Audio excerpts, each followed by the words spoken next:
Ibinahagi ng isang biktima ng trahedya noong Lapu-Lapu Day ang patuloy na trauma halos isang taon mula nang mangyari ito. Di rin daw magbabago ang kanyang panawagan na ipagpaliban muna ng grupong Filipino BC ang anumang plano nitong event sa Abril. Ang report mula kay Rhea Santos. Di masambit ni Blaine Redlac ang mga katagang Lapu-Lapu. It just brings up the violence and I'm just cautious with, I usually just bring up the date and say the incident. I was struck on my right lower leg and my tib and fib were broken midway. I was bedridden for months and in a wheelchair. May mobility issues pa rin ang 29-year-old na si Redlac at patuloy na sumasailalim sa physical at mental therapy. Pero ang pinakamasakit daw ay ang mawala ang kanyang pinakamamahal. I've been with Jendelle since high school, since I was grade 12 and she was grade 11.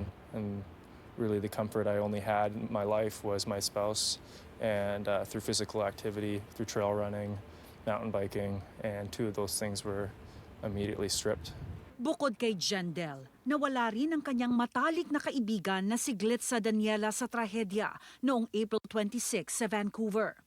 Malaking tulong daw sa kanya ang pagtugtog ng piano at gitara, maging pagkanta at pagsulat ng musika para kay Jendelle. I've been singing a lot. I'm seeing a vocal coach. These are all personal decisions I made because I wasn't getting assistance as far as treatments to assist in my mental health. Ibinahagi ni Redlac na nakipagkita siya at ang pamilya ni Jendelle sa Filipino BC noong Pebrero. Sinabing ipagpaliban muna ngayong taon ang anumang plano ng grupo. And RJ didn't even get my name right. Even though my Instagram is public, his is public, Filipino BC's Instagram is public. I've commented on their posts. I was a bit thrown off. He didn't do a little bit of homework before he met the family, which is another thing I would like to say on camera.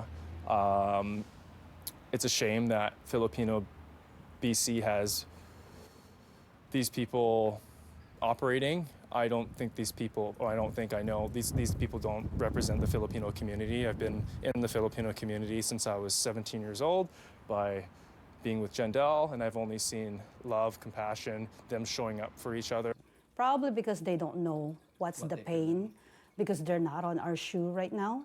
But by the end of the day, hopefully, someone touches their heart and then they will respect what we are just like asking.